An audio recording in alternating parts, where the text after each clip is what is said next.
በዛሬው ደግሞ ማሳያችሁ እንዴት ከኮንሶል ላይ ኢንፑት እንደምትቀበሉና ስለ ስትሪንግ ደግሞ አንዳንድ ስራዎች እንዴት እንደምሰሩ ከስትሪንግ ጋር ነው ማሳያችሁ። ብዙ ጊዜ ሳልፈጅ አሁን ወደ ዛሬው ቪዲዮ እንገባለን ማለት ነው። በመጀመሪያ የምናየው እንዴት ኢንፑት እንደምንቀበል ነው ማሳያችሁ። ያው ባለፈው ስለ ቫሪያብል ስላወራን ወደዛ እንገባለን ማለት ነው። በመጀመሪያ ቫሪያብል ተጣል እየሰራው ነው ማሳያችሁ። እየሰራው ከጻፍኩት በኋላ አስረዳችኋለሁ ምን እንደተፈጠረ ማለት ነው። እኔ የምንበልና ከዛ ምናል ኢንፑት ከዛ በኋላ what's your name የቂ ምልክት እናደርግና ከዛ ከታች ፕሪንት እናደርገዋለን ቫሪያብሉ ማለት ነው። ከዛ እዚህ ጋር ራን እናደርገው hello.py እንደምታዩት what's your name ብሏል።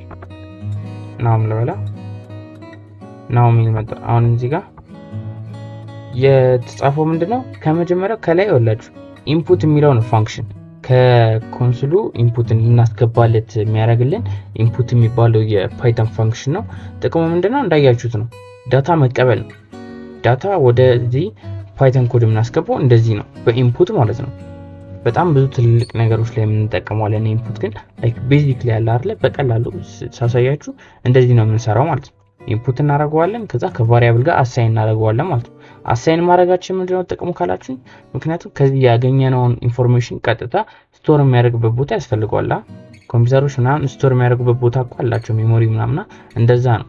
ይሄም ካስገባንለት በኋላ የሚያስቀምጥበት ቦታ ይፈልጋል። ስለዚህ ቫሪያብል ላይ አሳይን አረኩት ማለት ነው። ቫሪያብል ላይ አሳይን ካረኩት በኋላ ቀጥታ ደግሞ ፕሪንት እንዲያደርግልን አረኩት ማለት ነው።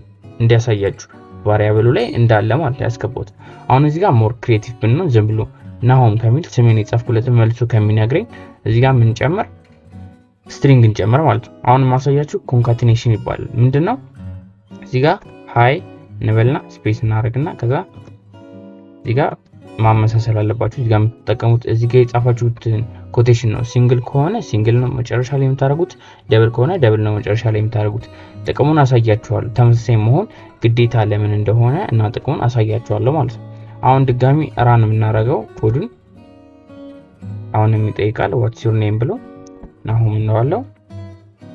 ኢንተር ስለው አያችሁ ዲፈረንሱ። መጀመሪያ ላይ ዝም ብሎ ናሆም ነበር ያለው፣ አሁን ግን ሃይ ናሆም ብሏል ማለት ነው። ይሄ ምን ይባላል? ይሄ ፕሮሰስ ስትሪንግ ኮንካቲኔሽን ይባላል። ስትሪንግ ኮንካቲኔሽን ለምንድን ነው ኮንካቲኔሽን የሚባለው? ምክንያቱም ስትሪንጉን ከቫሪያብል ጋር አድ ስለምናደርገው ነው ማለት ነው። ያው ቀጥታ ከቫሪያብል ጋር አድ የምናደርገው ቫሪያብሉ ራሱ ስትሪንግ ስለያዘ ነው። ከባችሁ አይደለ? ቫሪያብሉ ስትሪንግ ባይዝ ኖሮ እዚህ ጋር ኤረር ሊያመጣብን ይችል ነበር ማለት ነው። እና የግድ ስትሪንግ መሆን አለበት ቫሪያብሉ ላይ ያለው ነገር ማለት ነው። እሺ ኢንፑት እንደዚህ ነው የምንጠቀመው። የፈለጋችሁትን ማድረግ ትችላላችሁ። በጣም ተለማመዱበት። ኢንፑት እንደዚህ ነው የምንጠቀመው። አሁን ለምሳሌ እንትሉ ኔም እና ኤጅ ጠይቁ። ኔም እና ኤጅ ጠይቁና አንድ ላይ ፕሪንት አድርጉት። አሁን እኔ ኤግዛምፕል ላሳያችሁ። እኔ ደግሞ ኔም እና ኤጅ ጠይቄ እንዴት እንደሚሰራ ላሳያችሁ። ከዛ በኋላ እናንተ በሌሎቹን ትሞክራላችሁ ማለት ነው። አሁን ከላይ ያው የኛው ማጥፋት ይተበቅብኝም ኔም ስለሆነ ከዛ ከታች ድጋሚ ኢንፑት ይጥፋለሁ ማለት ነው። አያችሁ ቪኤስ ኮድ ጥቅሙ እና አውቶ ፊል ምናምን አለ የሚመጣላችሁ። ከዛ what is የኛውንም is ላድርገው for the sake of English ማለት ቲቸር ማለት what is your age እንበለውና ከዛ እዚህ ጋር ምናርክ ፕሪንት እንበልና ለሁለቱም ቫሪያብል የተለያየ መጻፍ እንችላለን፣ ግን አንድ መጻፍ እንችላለን ማለት ነው። ታሳያችሁ ከዛም እንደምታረጉ ፕሪንት ካልነው በኋላ እንደዚህ ማድረግ እንችላለን። በቫሪያብልም ማስቀመጥ እንችላለን። አላ ፕሪንት ፋንክሽኑ ላይ ብዙ ነገር ላለመጣ በቫሪያብልም ማስቀመጠው ሜሴጅ ልበለውና ሜሴጅ ኢኳልስ ና ኔም ከዛ በኋላ ኤጅ ለምን ኔም ፕላስ is ከዛ ኤጅ ከዛ ነው ኮንካቲኔሽን years old። አሁን ይሄን ቼክ እናድርገው ትክክል ይመጣልና አይመጣልን የሚለውን ፕሪንት እናድርግና እሺ ከዛን ራን እናድርገው ማለት ነው። እቺ እናጥፋት መጀመሪያ ራን ስናደርገው ይጠይቀናል። ዋት ዩር ኔም ይለናል። ናሆም እለዋለሁ። ዋት ዩር ኤጅ ይላል።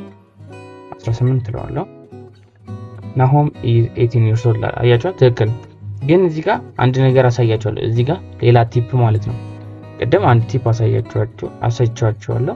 ፕሪንት ብላችሁ ኢንፑት ማስገባት ትችላላችሁ። ግን እንዲያቀልላችሁ ቀጥታ ቫሪያብሉ ላይ አሳይን ታደርጉታላችሁ ያያችኋለሁ። ሁለተኛው ቲፕ ደግሞ ምንድነው? አሁን ይሄኛው ኮንካትኔት ስታደርጉ ማለት ነው በጣም ብዙ ነው የፈጀባችሁ። አሁን እኔ እዚህ ጋር እያሰብኩ አይደለ ቦታውን እዚህ ጋር ስፔሱን እየጨመርኩ ምናምን ነው የከተትኩት። ይሄን ግን የበለጠ ቀላል ለማድረግ ምን አድርገው መሰላችሁ? ሜሴጅ እንበልና እዚህ ጋር ሜሴጅ 1 እንበል። ከዛ ምን ይባላል? ፎርማትድ ስትሪንግ የሚባል ነገር አለ። ምን እንደሚያደርግ ላሳያችሁ። አሁን እዚህ ጋር ኔም እለዋለሁ። ይሄኛው ፎርማትድ ስትሪንግ ጥቅሙ ምንድነው? ባጭሩ ቫሪያብልን ስትሪንግ ውስጥ እንድንከት ያደርግልናል ማለት ነው። ቫሪያብልን ስትሪንግ ውስጥ እንድንከት ያደርግልናል። እዚህ ጋር ይዘን ረሳሁት። ከዛ በኋላ years old። አሁን ሁለቱንም ራን አድርጌ ላሳያችሁ። ፕሪንት ልበለውና ምን እንበለው? ሜሴጅ 1። ከዛ ይሄን ራን ላድርገው። ኔም ጠይቀኝ። እሺ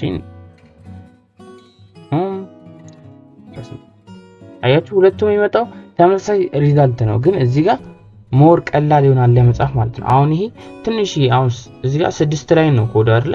ግን ትልቅ ቦታ ላይ ሲሰሩ በጣም ትልቅ ኮድ ሲኖራችሁ እንደ መጀመሪያው እንደዚህ አድርጎ መጻፍ በጣም ግራ ያጋባል ማለት ነው። ብዙ ነገር ስለምጽፉ በጣም ብዙ ይቀላቀልባቸዋል፣ ቫሪያብሎች ይቀላቀሉባቸዋልና በጣም ብዙ መስ ነው የሚፈጠረው ማለት ነው። ስለዚህ በቀላሉ እንደዚህ በፎርማትድ ስትሪንግ ማቀላቀል ትችላላችሁ ስራችሁ ማለት ነው። እናንተ ብቻ ላትሆኑ ትችላላችሁ የምትሰሩት እዛ ፕሮጀክት ላይ። ስለዚህ ለሌላ ሰውም ይሄኛውን ሲያየው ሞር አንደርስታንደብል ነው ከዛኛው አንፃር ማለት ነው። እሺ ሌላ ደግሞ ማሳያችሁ መልቲፕል ላይን ስትሪንግ የሚባለው ነው። ይሄኛው ደግሞ አንድ ስትሪንግ አሁን ያሳያችሁ ሲንግል ላይን ሲሆን ምናምን፣ አሁን ደግሞ ማሳያችሁ ምን ሲሆን መልቲፕል ላይን ሲሆን ይሄ ምን ይባላል? መልቲፕል ላይን ስትሪንግ እንለዋለን ማለት ነው። አሁን እዚህ ጋር አይን አሁን ምን መጻፍ እችላለሁ? እዚህ ጋር በቃ ሌተር ማለት ነው። ሌተር መጻፍ እችላለሁ። ዲር ናሆም I am broke። እሺ አሁን ፕሪንት ያርግልኝ። ፕሪንት ያርግልኝ ተመልከቱ።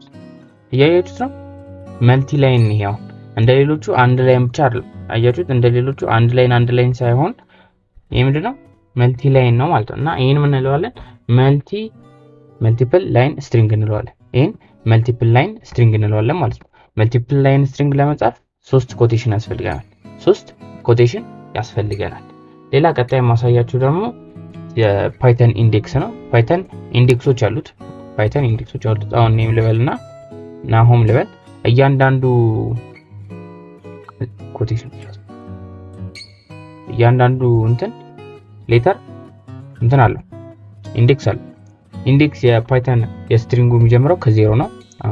4 ማለት ነው። አሁን ለምሳሌ እዚህ ጋር ፕሪንት ብዬ ፕሪንት ኔም ልበልና ኢንዴክስ የምናስቀምጠው እንደዚህ ነው። ኢንዴክስ እንደዚህ ነው የምናስቀምጠው። ከዛ ስሪ ብል ከዛ እቺኛዋን እንትን ሳትገባት እናጥፋውና የትኛው ፕሪንት እንደሚያደርግ እናንተ ገምቱ። አሁን ከጻፉት ነገር አስታችሁ ማለት ነው። የትኛው ነው ኦን ነው የሚያወጣልን። ምክንያቱም ኦ ስንተኛው ነው ማለት ነው? 3ኛው ነው ማለት ነው። አሁን እዚህ ጋር ብንጽፈውኛ 0 1 2 3 4 ኦ ስንተኛው ነው? 3ኛው ነው ማለት ነው። የሚጀምረው ከ0 ነው ፓይተን ስትሪንግ ኢንዴክሱ ማለት ነው። ሌላ ደግሞ ማድረግ የምንችለው አሁን እዚህ ጋር ናሆም በቀለ ብዬ ብጽፍና ከ3 እስከ 7 ብለው ከምን እስከምን እንደሚያመጣለን እስኪ ከስትሪንጉ ላይ ከጻፍኩት ላይ አይታችሁ ለመገመት ሞክሩ። ከዛ ኮሜንት ላይ ጻፉልኝ ማለት ነው። ምን ይሆናል ብላችሁ ያሰባችሁትን ኮሜንቱ ላይ ጻፉልኝ። ትክክል የሆናችሁትን ያው ላይክ አደርጋለሁ። እሺ አሁን ራን አድርገው ምን እንደሚመጣልን እሺ ቆይ ሳልጠፋ አሁን ድጋሚ ራን አድርገው አያችሁት? ኦ ኤም ቢ ዛቢ ይሄኛው እቺ ፓርትም ትቆጠራለች። እቺ ፓርትም እንደ ስትሪንግ ትቆጠራለች። እያንዳንዱ ኮቴሽን ውስጥ ያለ ነገር ይቆጠራል። አሁን እኛ 0 1 2 3 4 5 6 7 ይኸውላችሁ ከ3 ይጀምራል ያልነው ከ3 እስከ 7 ነው ያለው። እዚህ ጋር ይሄ ስታርቲንግ ፖይንቱ ነው። ስታርቲንግ ፖይንቱ ሁሌ ኢንክሉድ ያደርጋል ማለት ነው። ስታርቲንግ ፖይንቱ ይጨመራል፣ ኢንዲንግ ፖይንቱ ግን አይጨመርም። ኢንዲንግ ፖይንቱ አይጨመርም። ስለዚህ ከ3 ጀምሮ እስከ 6 ያሉት ናቸው ማለት ነው። እሱ ማለት ከቢ አሁን እዚህ ጋር ከኦ እስከ ቢ ያለው ማለት ነው። ፕሪንት ያደርገለንም እሱ ነው። ከኦ እስከ ቢ ያለው ነው ማለት ነው። እና ፓይተን ኢንዴክስ የሚሰራው እንደዚህ ነው። መሞከር ትችላላችሁ። የራሳችሁን እየጻፋችሁ መሞከር ትችላላችሁ። በቀጣይ በሌላ ቪዲዮ በሌላ ቱቶሪያል እስከምንገናኝ በደንብ ተማሩ፣ እናንተም ተማሩ። ይሄ ቪዲዮ ከተመቻችሁ ደግሞ ላይክ አድርጉት። ሌላ ብዙ እንዳልኩት በባለፈው ቪዲዮ ፕሮግራመሮች ትንሽ ነን ኢትዮጵያ ውስጥ፣ ስለዛ ብዙ እንድንሆን ይሄን ቪዲዮ ሼር አድርጉት። ፕሮግራሚንግ መማር ላይ የሚፈልግ ሰው በቀጣይ ቪዲዮ እስከምንገናኝ ይህን ቻናል ሰብስክራይብ ካላደረጋችሁ ሰብስክራይብ አድርጉ እና ደግሞ እንዳልኩት ላይክ አድርጉ። ሼር ደግሞ ማድረጋችን እንዳይረሳ። በቀጣይ ቪዲዮ እስከምንገናኝ ቸር ሰንብቱ።